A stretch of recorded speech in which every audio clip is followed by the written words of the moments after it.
Alright, I am camping the um I'm camping Vopuk for his idol. I got one on my other character. I'm gonna camp one on this character. My This is kind of a test of a few. Oh man, all my buffs are fading. It's kind of a test of a few things. I was getting echoes on desktop input when it came to mic feedback. This almost doesn't work without another person, but I'm gonna test it anyway. So we'll see.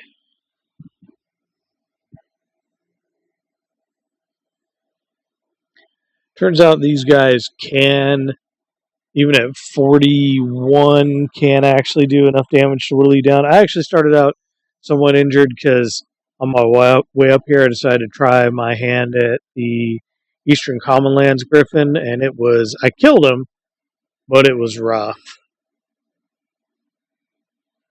I did pick up an Orc Fanatic. This guy's the placeholder for this dude.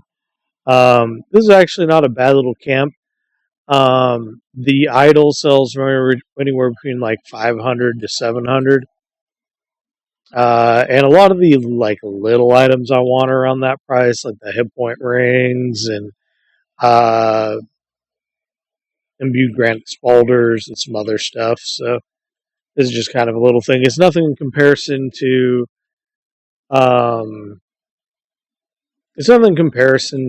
the geodes or anything, but I found I cannot solo geodes. So I was talking to my brother, and believe it or not, I don't know absolutely everything about gearing and EverQuest and the ins and outs of being a warrior. I mostly just on the blue server. I mostly just followed. I talked to people and just followed what they said without incredibly thinking about it or anything.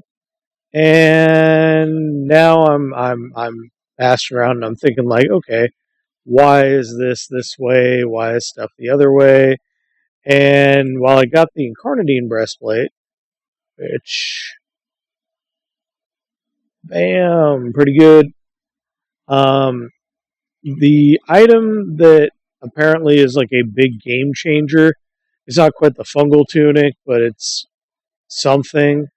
Is the Cobalt breastplate because it gives you Invigorate, which helps you solo, so you can heal and reduce your downtime. Combination of that with fungal regrowth would be sweet, but can't always have both. And the Cobalt breastplate on the server is only 10k. I remember on Blue it was something like 8k. The stats are technically better on the Incarnadine breastplate, but the AC is higher on the Cobalt breastplate.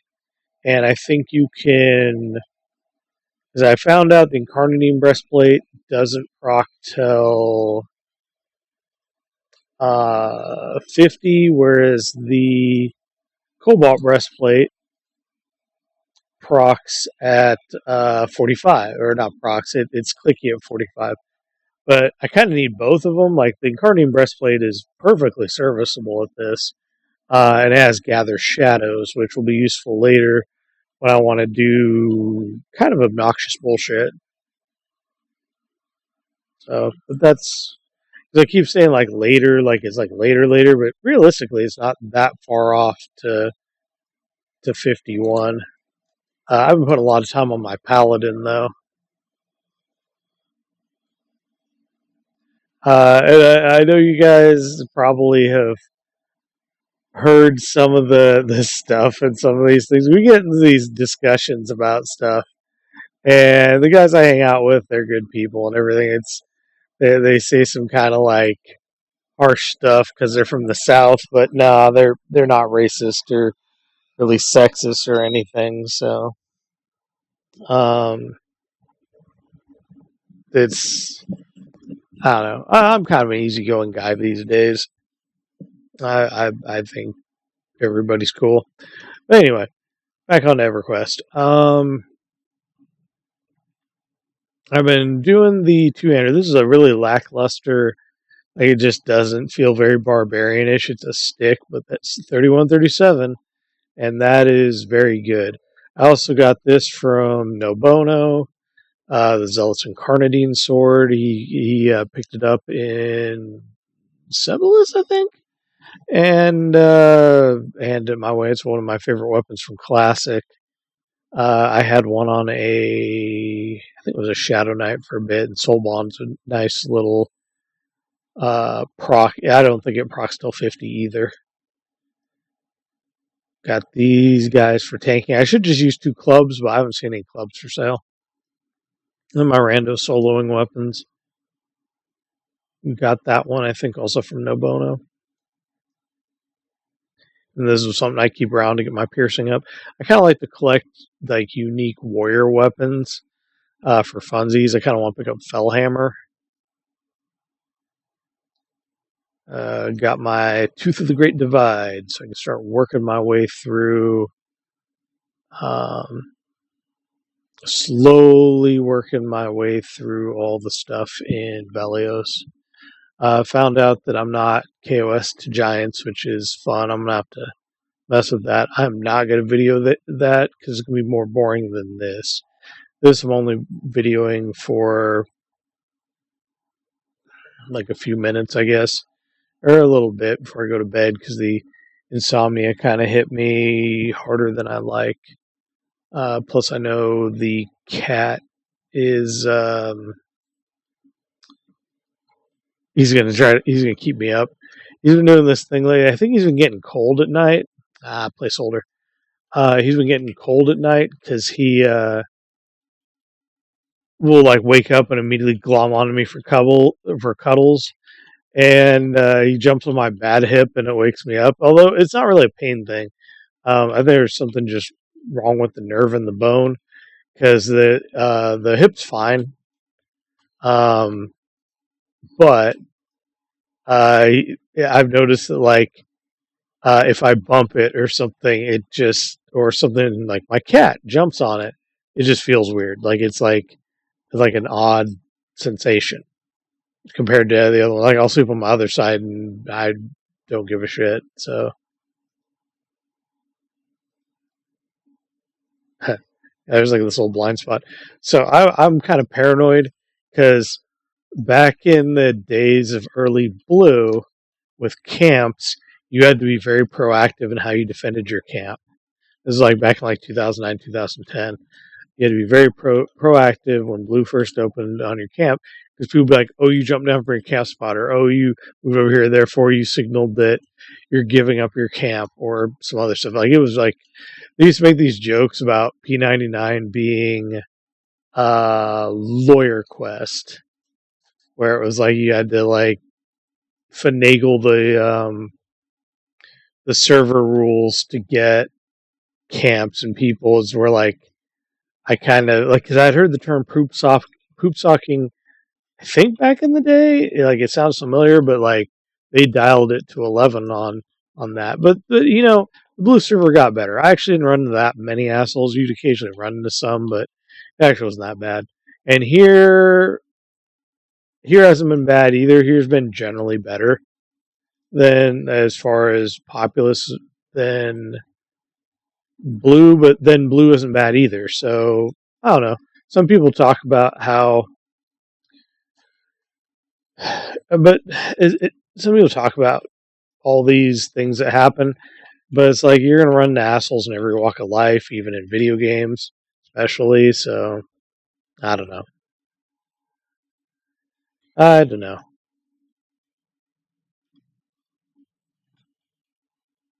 It's been fun here. Everybody in Venerate's been really cool. Um, Most of the people I've run in other guilds like Kingdom and Lineage and Good Guys and all that they've all been cool. I haven't had any problems with anybody. I know I know my friends though they talk a lot of shit about stuff, which is yeah, that's cool.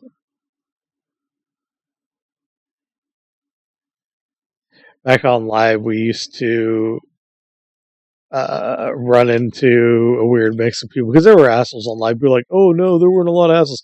No, there were assholes on live. And then we had this one guild on Brelceralis called Enshadowed that was actually not as bad as people thought. They had a reputation for being full of dick sausages, but they were fine for the most part. I actually got along with all of that. I think they ran by this guy named like Brett Burzlaff and then another guy named like Burglecut or something like that.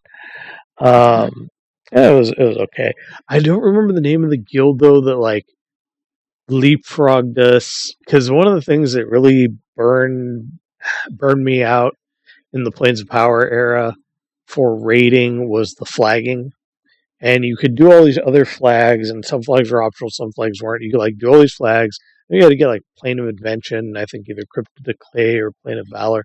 I don't remember. We had to do a bunch of them, but everybody, the bottleneck, at least initially, I think they changed it, but initially the big bottleneck was Ralosek the Warlord in the Plane of Tactics.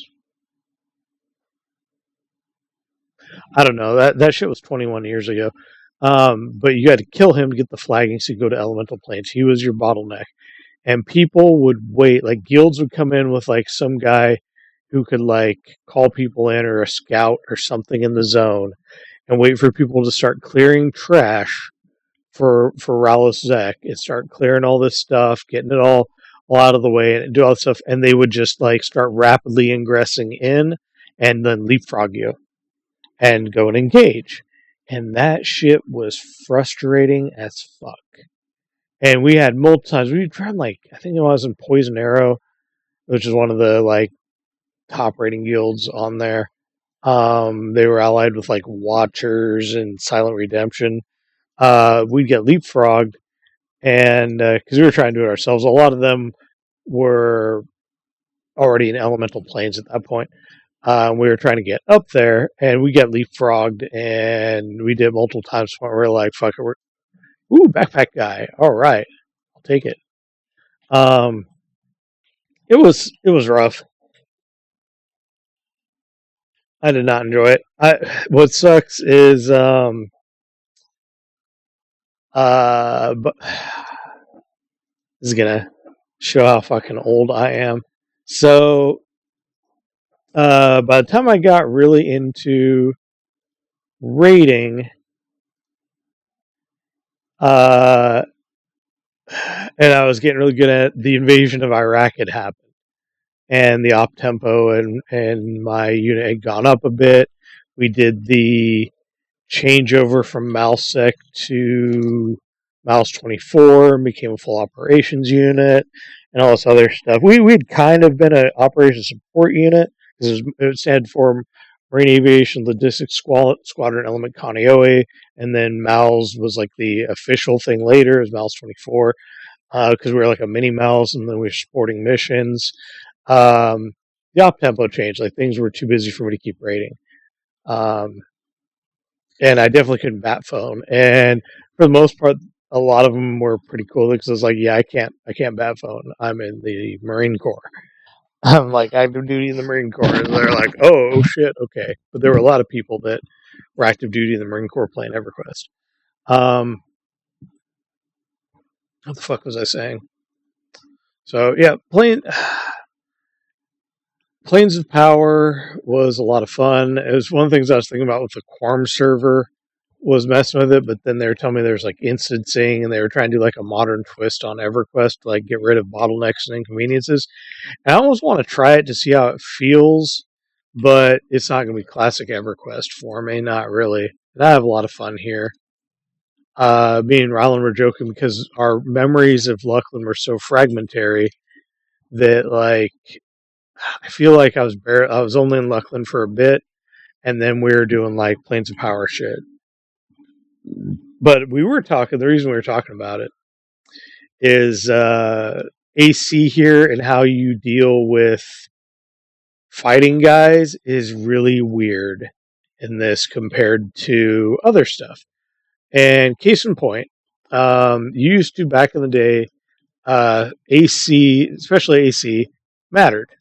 Um, and hit points mattered, and like buffs mattered, and level, while important, like there's, I guess people had to play the fucking game, and I played a lot of the fucking game. Um, level and people do the ultimate gaslight. Like, oh, you just remember wrong. It's like, no, I'm not remembering wrong. I've got screenshots, logs, all this stuff from back in the day for it. And it's like I was doing, it was like Maiden's Eye and Lucklin fighting like the Kievan guys and the troglodytes and stuff for the lucid shards for the VP key and all that stuff. Doing a full group tanking it with a high elf paladin, and my gear was absolute. My gear would not be great for now. I had like an FBSS, I think I was using, I think it was like an Argent Defend. It was either the Arbiter's Combine Greatsword or the Argent Defender, not the Protector. And I had like some pieces were, I think I had like a tree weave. I had like row leggings, a tree weave, um, hero bracer, dark mail gauntlets, I think it was a skull shaped barbute, and like deep water arms, deep water boots. Yeah, I think it was stuff like that, and I think my like rings and so I think I was using like 2 jagged bands or something. So my gear for doing Lucklin was trash, but I was tanking it fine. We were working through it. Most of our guys had stuff from like Classic, Kunark, with like a little bit of stuff here and there, like things from Lucklin. Because back in the day, the internet was still kind of this like wild, it was kind of like wild, misunderstood place. And we were able to do a lot of content. One of the things that threw me here, and this is like during Velios, this is pre-AAs, Warriors didn't need procs as much to keep threat. Now, people made the argument that it's like, oh yeah, people sucked, so they didn't have as much DPS because they didn't have tab targeting really, and they were just clicky targeting and keyboard turning and all this stuff, so it's easier for Warriors to tank back in the day because they're less optimized. It's like, yeah, but then the inverse would be sort of true. Like that kind of doesn't make sense under scrutiny. They like taunt felt a lot more effective, and that was one of the things that was like, even as a paladin, like I didn't have to like we had to root like every single target. Taunt felt more effective, and and I was saying all this stuff fine, and AC mattered, and so did level. But like we were getting buffs and other things, so we were able to like do the content. Whereas here, things are a lot harsher. Like level kind of matters. I feel like on live, level didn't factor in the defense as much. It was just like the raw numbers, and then there was like a level cap. There was sort of a level cap for AC that eventually went away after like 50. Um, it just combat felt different, and like here, you kind of, if you are geared the fuck out and you face a dude who is like even or yellow, he is still going to like beat on you quite a bit. Whereas we had this guy in high keep, Isohel, and this guy's gear was this guy's stuck. Oh, he's like in this like weird quasi animation. We had this guy Isohel, and he had like, yeah, I think he must have been like, he's from Kingdom. He must have been sacked down. So what that means is you hit level 60, and or level, I think you can't sack a 60. I think you have to be like 59. But anyway, I think he sacrificed himself down because he had a lot of like TOV loot, Avatar of War loot, like the Helm Morales Zek, Warlord's chestplate, a couple stuff for a warrior. Like he's an Ixar warrior that's just geared out, and we were doing high keep with him. And his weapons were pretty wild. I think he had like a, not a primal Valium, I think it was like a priceless Valium, which something that drops off some of the mobs in Sleeper's tomb post Sleeper Awaken. and they don't have the avatar proc. They just have they have good stats and stuff. So we had a bunch of this shit, which is like improbable. And he went through High Keep and was just like solo murdering the goblins to an extent, helped us split camp, and was chewing through them. But even though he had stuff that was like way fucking wild for AC, he still took a buttload. He still took a fair bit of damage. Like he had to swap. He had to have like his Ixar regen with his fungi tunic and all this other stuff. So it was one of those like, it was one of those things where it was like, okay, he's I should really stay the fuck up here. It's one of those things where in reality, if he had all those stats and all this stuff, he should have easily destroyed all that stuff and hardly took any damage. And I worry that on live, back in Classic, and we'll kind of never know, the code's sort of gone. I don't think it wouldn't have gone as bad as it did against fucking High Keep Goblin. I think he would have been fine. But I have to remind myself that as much as I like Project 1999, and I do, and I shouldn't talk shit about it, and I'm not, you can like kind of criticize something you like and still be for it. I think this is, I have to remind myself, this is somebody's interpretation of what Classic is supposed to be like. And for people who played, because I played in the beginning, like I played, like, I think I was off by maybe like a week because my friend Joey Steve and my friend Jacob Cox were like, dude, this new game just opened up. This is the first day, and it's called EverQuest. Like, one of them had played in the beta, and like Steve Hyland Sr. had played in it, and we're like, you should play it. And I remember watching him do like a troll in Inithol and was wandering around, and nobody could see things. It looked fascinating, and I ended up picking it up. At the very beginning, we were like, okay, we're going to start on this new server, Brel Ceralis. And we started on it. And I worry that that experience is just lost to time. That the way it really felt, the way things are going, as much as jank as it was and everything, even all the way through from the beginning to Plains Power, is lost to the mist of time and space. And I hope that's not true. I hope there's like code somewhere or people know. Because you think about the guys who originally developed this, because like they were talking about how they couldn't figure out the boats. They couldn't figure out how infravision and ultravision didn't really work. Like, because infravision's supposed to like only do the orange highlight on like living mobs or something, and the ultravision's only supposed to do blue highlight on like objects instead of doing the whole screen. They never figured out how these guys did that. And they only recently, I think, figured out AC calculations, how they did it back in the day.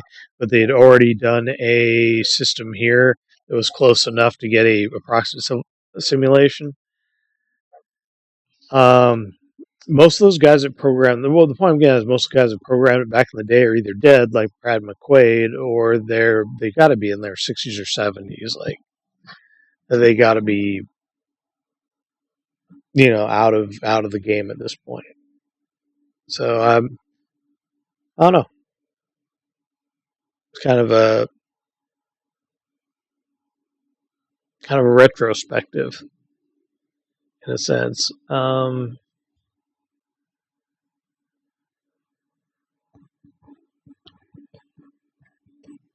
I hope someday we can accurately replicate it. There are some things, as much as I talk about Classic, there are some things I would probably like fucking change. I would add in, because it was like not long into Luckland before they polished a lot of things they meant to do. Somebody was saying that they fixed a bunch of Velios and Kunar quests in like 2017 that were on their list of things to do, and they forgot about it, which kind of makes me laugh. I would probably implement those changes, just like finishing the story threads and stuff so that they're complete. And like there was another, I think it was a Coldane prayer shawl that showed up like within a few weeks of Luckland. There was also like a event that happened, and me and a handful of people say this event never happened, but I was like there for it. and I think it happened. I think it happened regularly on the Stormhammer server. That was the like Legends premium server, but it did happen on live, and that was where they had like a three-way war between the Coldane Giants and um, Dragons, and it was like mostly. It was like the Giants were going on a rampage, and the Dragons were hitting from one side, and the Coldane were hitting them from the other. Because the Coldane and the Dragons don't really give a shit about each other in the Velios factions. I think it was like post Carafim or something like that. It was part of that storyline wrap up. But there was like a lot of little things that they revamped and they polished up. Like Rangers don't really come into their class till later, until a little bit post Luckland. Now I can hear an orc. Warriors get a few more things. Like there's stuff like that, and then there's zones like Canuck Zone of Veskar, and then there's a Jagged Pine Forest. There's a bunch of little things like that that would be cool. There's like Loping Plains. The Depths of Dark Hollow kind of like fleshed out the whole idea of like where did the Knights of Truth go, where they're like guy they talk about because Valor and Jushire talks about like he wishes this guy his name's like Rogley something was still here, and he was supposed to be a leader of the Knights of Truth. And I guess in Depths of Dark Hollow, you find out that they left him behind because the Crusade was rampant with like canthropy and vampirism or some shit like that. And so there's like little story threads I wouldn't mind finishing up, like what the deal was with the Holy Partisan of Underfoot, and just stuff like that. But I guess it wouldn't be classic if that was the case. It's just like stuff I figured that they, because of whatever internal deadlines they have to do, rushed a bunch of things. Like Luckland, if you played a lot of Luckland, was like it felt really unfinished.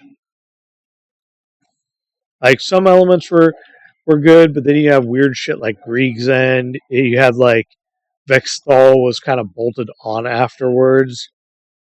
Like Vexthal doesn't feel like it fits. You had the human towns like Saint Diceru and Cata Castellum or something like that, and they felt a little weird. And then the Netherbian leaders, supposedly the Netherbians, because they talk about it in the game, the Netherbians are this huge threat, and they're like going to overrun everybody and everything, and they kind of don't. They look like fucking xenomorphs from Aliens. And they were supposed to be. You can find this gate and some other stuff where there was supposed to be a dungeon there, and they never do that. They never implemented anything like that. And there's just placeholder again. There's just like a lot of stuff like that in Luckland. They also had like weird itemization. There was stuff that dropped in Vexthal, and even stuff that kind of dropped in Temple Suresha. Was the Shisar snake fucking temple in the gray where there's like no oxygen. Because Luckland, the moon didn't really spin, like it's like kind of like our moon where one face only faced the place, so it didn't rotate. That was the place without oxygen because the atmosphere was like burned off.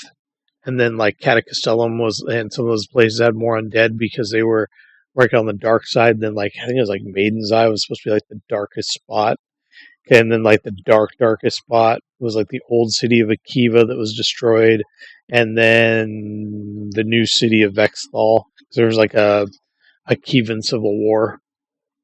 But anyway, Luckland had the potential of being pretty interesting, and then it just felt like they finished it. It especially doesn't tie in well with Planes of Power.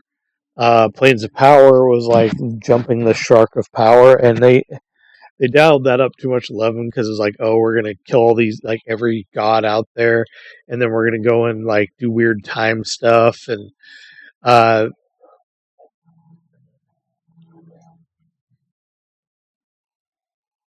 the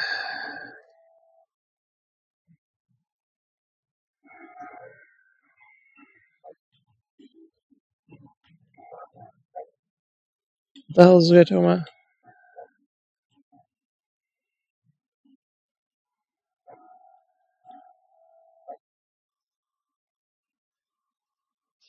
Oh, so we start a big fucking fight in high keep.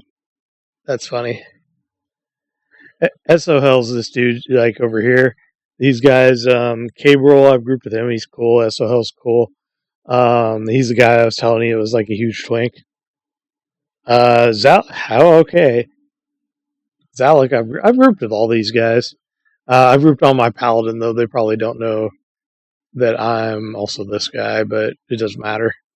So it's sad to see people who are like otherwise cool get fucking all up in each other's business. But trains fucking happen and high keep shit happens. You mispull the raider room, or you pull too many nobles or guards or something. It's like, okay. That happens. You try not to, but shit happens.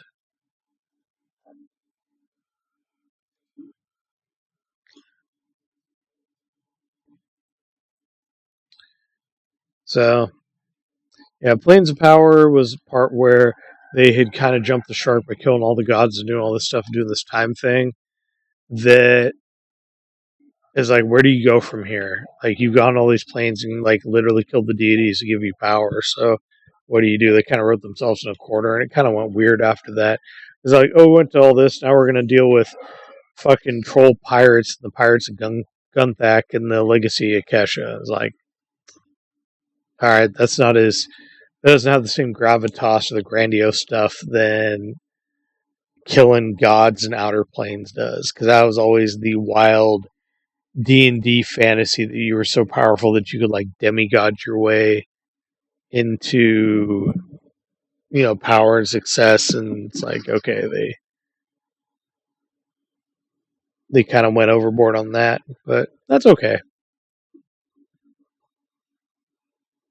There's the internal debate of like, what is the best classic era? Is it just classic?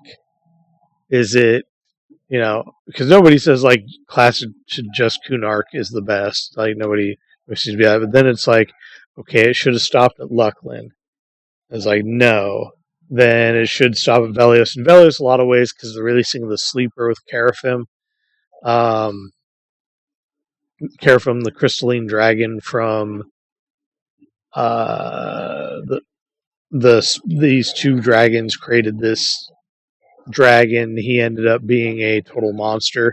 He was too powerful. He ended up killing all the other dragons. They put him to sleep. That in a lot of people's mind was supposed to be with releasing him, and he's kind of like this like Ragnarok kind of character, supposed to be kind of the end of EverQuest. And you couldn't fucking kill him either. He was too powerful. And I think somebody did exploit kill him in I think in era, or either just post era, and it like crashed the game and caused all these problems. And he wasn't intended to be killed. It's like, okay, I don't like that. I don't like it when it's like, okay, you're gonna put a mob up here that's not supposed to be killed. People will find a way. People didn't think Avatar War was going to go down the way it did back in the day either, and sure enough, it did. And then the other era is like Luckland's the end, which I don't meet a lot of people who think that Luckland was like the best era, but that it was a good era. But the other era that people like, oh, classic ends, is a big argument between Velios and Planes of Power. But then apparently there's a third one, and I didn't play these expansions, but there are people that said Gates of Discord and Omen of War were actually really good. It seemed like it fleshed out kind of a post Planes of Power sort of thing, and was like the last really good points of EverQuest. Was Gates of Dark or Gates of Discord and Planes of Power. I've heard Depths of Dark Hollow was cool, but nobody views that as like an end of an era, whereas people view those as an end of an era. So I don't know.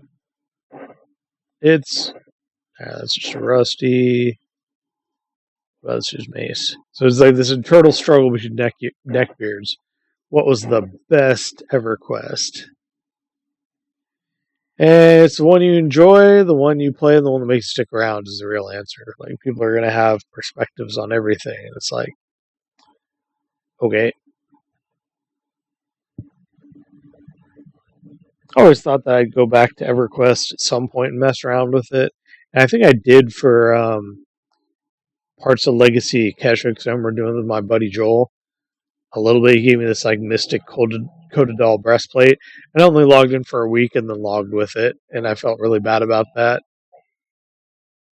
I mean, I still have it, still on live, so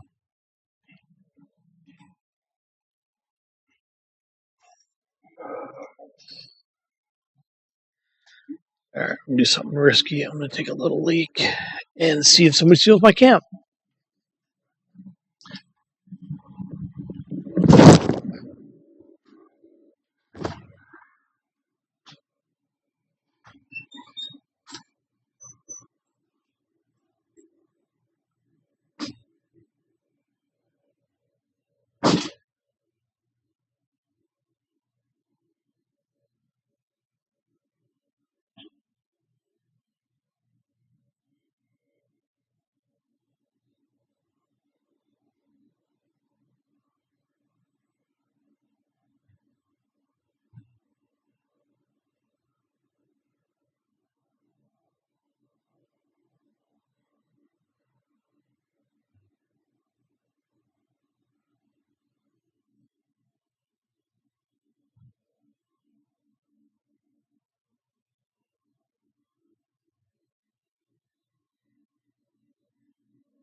All right, let's see. Did someone steal my camp? Does not look like it. If they did, well, I'll review the footage then.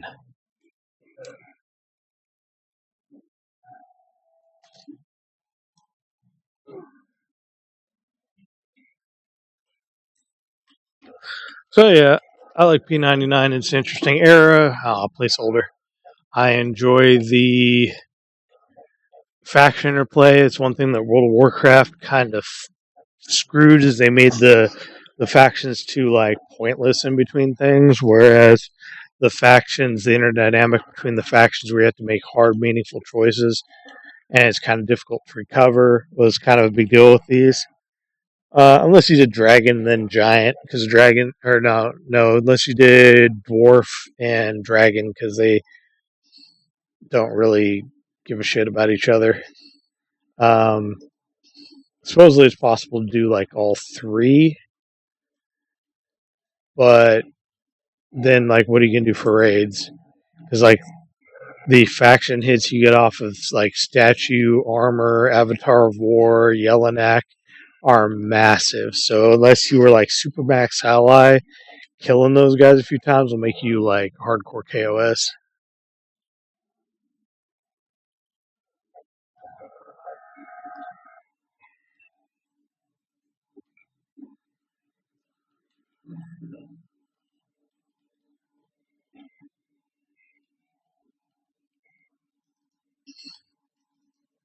But yeah, it's a lot of fun. I'm gonna try to work on my giant faction a bit because I think these guys do. I think Venerate does do some giant stuff. Venerate and Lineage. I think they mostly do Dragon. I'm gonna see if I can do both, but we'll see. We'll see what happens. Because one of the mistakes I made on Blue is I hyper focused too much on the giant faction, and then the guild I was in wasn't really doing. They were doing a whole lot of different stuff. I don't understand how they were killing absolutely everything in existence. How the hell do you do the armor quests? But I don't know. I don't know.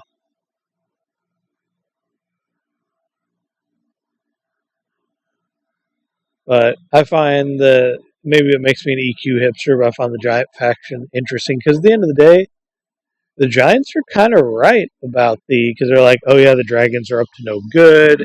They're right about the dragons. Dragons, not all the dragons are up to no good, but the dragons are up to no good because they created Carafim, who's basically like an equivalent of a magical dragon WMD,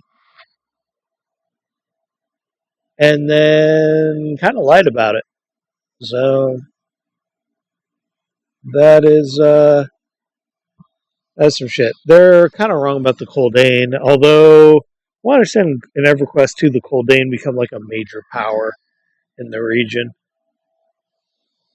They're the ones that really end up surviving, I think, a lot of. Although I guess Temple of Ishon still exists in EverQuest 2. I haven't gotten that far, played any of it like that.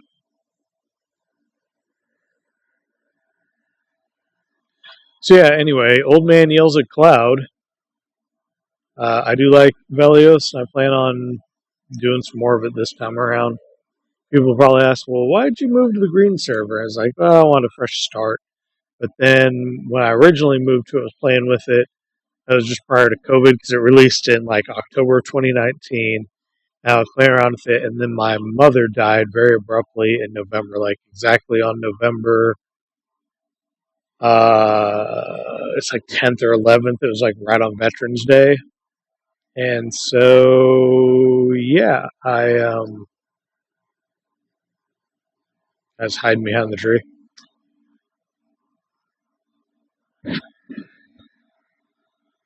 I didn't play any more of it. I created like Mordwin, my paladin, and Kargolka Karanar, my troll SK. I really wanted to level troll Shadow Knight, and I didn't do it.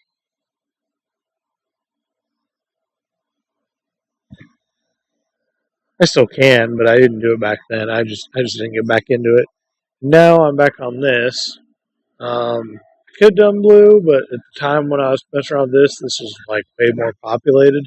There was like a couple times there was 1,000 people, but I guess when Quorum released, a lot of people bounced.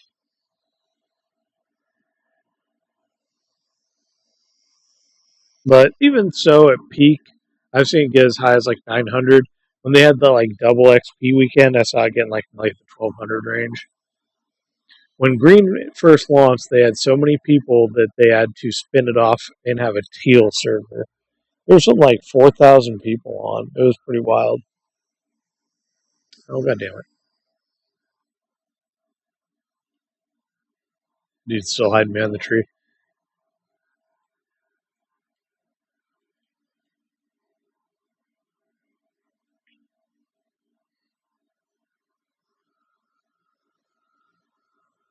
In Classic, when it was first launched, there's enough content in the game to really have 4,000 people. Like, there just isn't.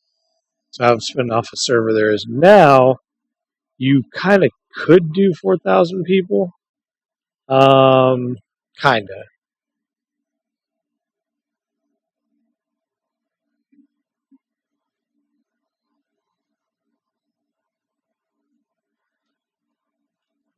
I think the big problem is everybody gravitates to all the same zones. Believe it or not, on live with that tiny little dungeon and high keep during Classic, people used to run like 3 groups in that bitch. They had like one group in the seer room that was higher level, one group in the warrior room, and like two groups upstairs. And they're like camping all the mobs. It was particularly amusing, and I remember this because I did it. That was one of the big dungeons I did on my paladin. And I was like shit geared too.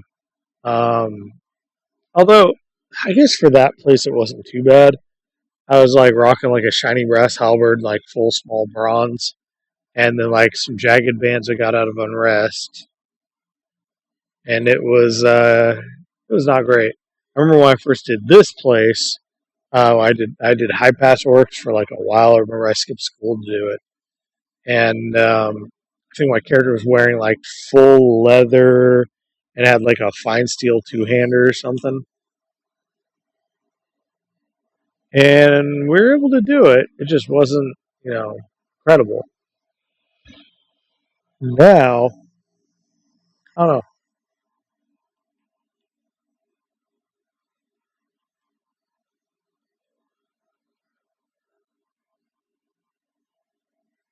I feel the combat is too weirdly tuned in this, but that's okay. It's generally fine.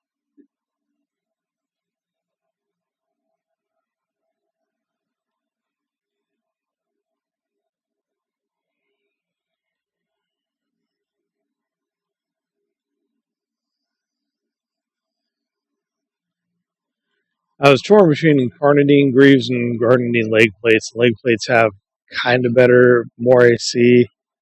Like they have 7 more points to AC, but their stats are kind of mid. Like it's like 5 strength, 5 int, 5 whiz, and the int and whiz you don't really need on a warrior.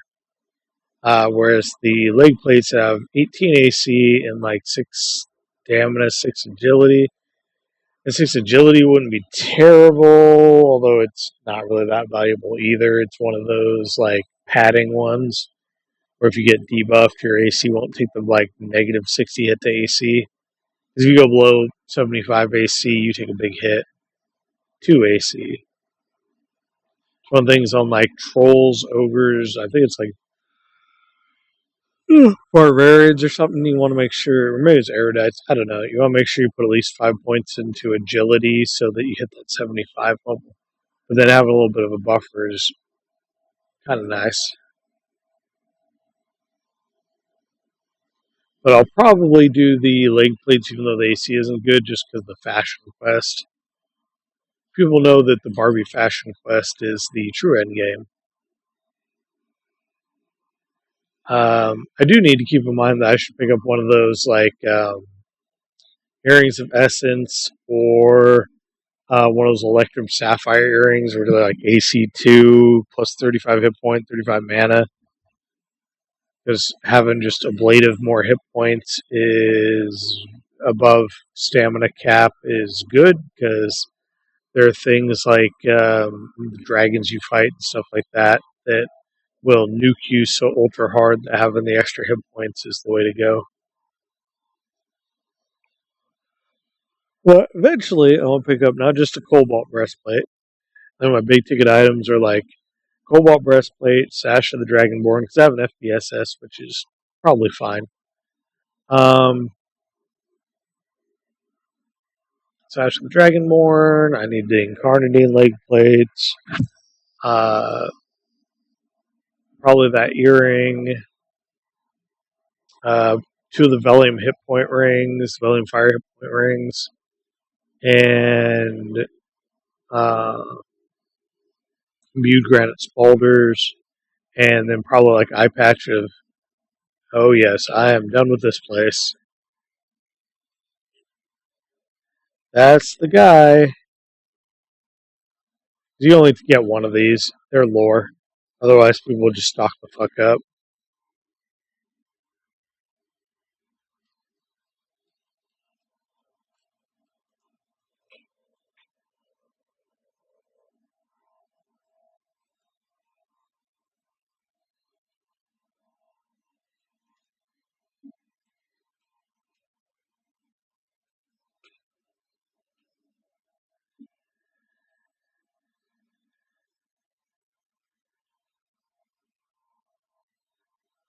Why am I so slow? Kind of want to get the exquisite Valium Claymore, but it is so expensive. But stats aren't really that different than this one. I just kind of want one, but it's like 8K or something.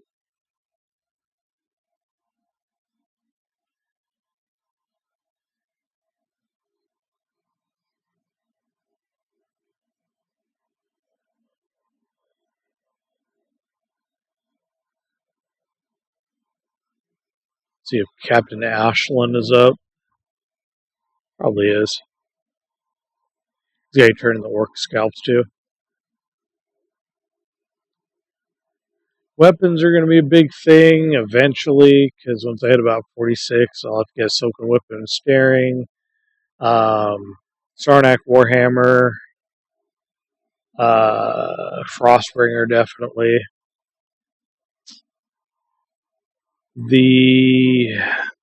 I blew out a Wrapped Entropy Serpent Spine for a while, but that one you have to be kind of careful using.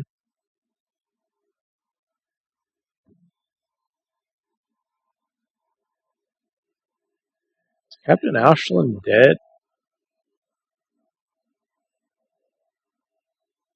I'm going to turn in these scalps.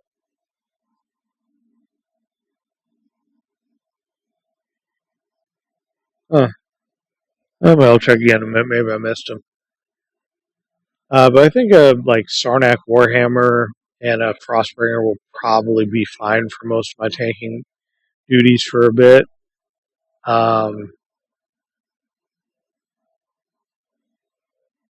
Silken Whip of Ensnaring I'll pick up because it's like at like 46 instead of 50, and is significantly better than these Yakesha items.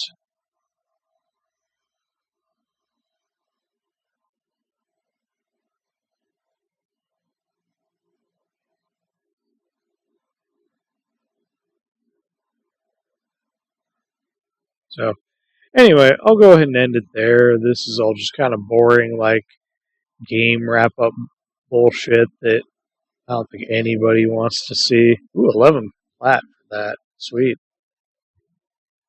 It's like, oh, I'm just selling items for cash. Don't mind me.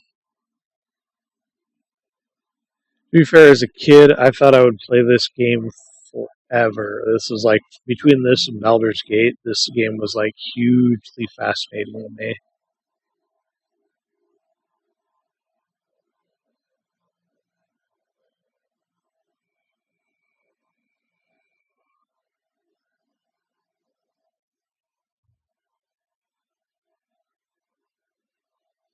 But I didn't. I ended up playing World of Warcraft. And people were like, oh, well, do you regret switching over to World of Warcraft?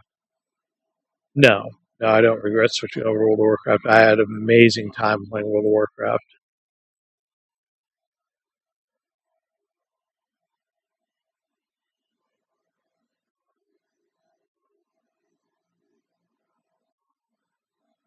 To be fair, I was hella wrong about World of Warcraft, though. I thought, let me get this guy some milk. Milk does a body good. I didn't think that it was going to be as successful as it was, which is my bust. Um, yeah, I didn't think it was going to be that successful. Like it was fun, but I thought something like EverQuest 2 was going to be the future, and it was very much not. Um, they had a lot of neat futuristic elements. I think a blend between World of Warcraft and EverQuest would have been great, or EverQuest 2 would have been great, but that's all right.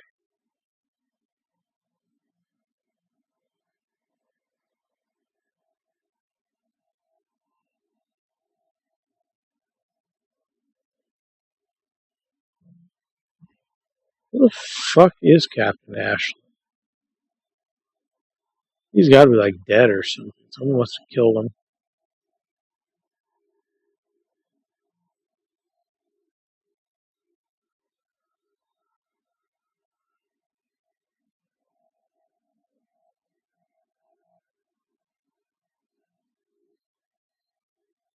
Gonna turn in these scalps to you, dog.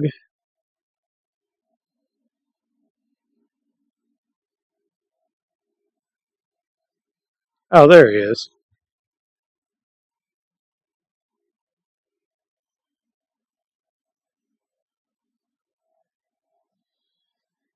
One of the things that's a philosophy. Oh yeah, that's how I was gonna wrap up. But anyway, one of the things that's kind of a philosophy for this is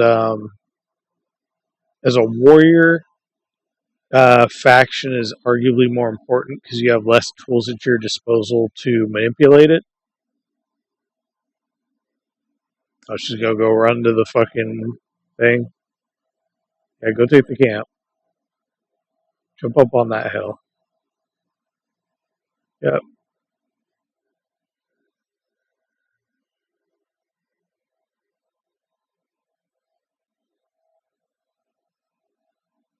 I got what I wanted.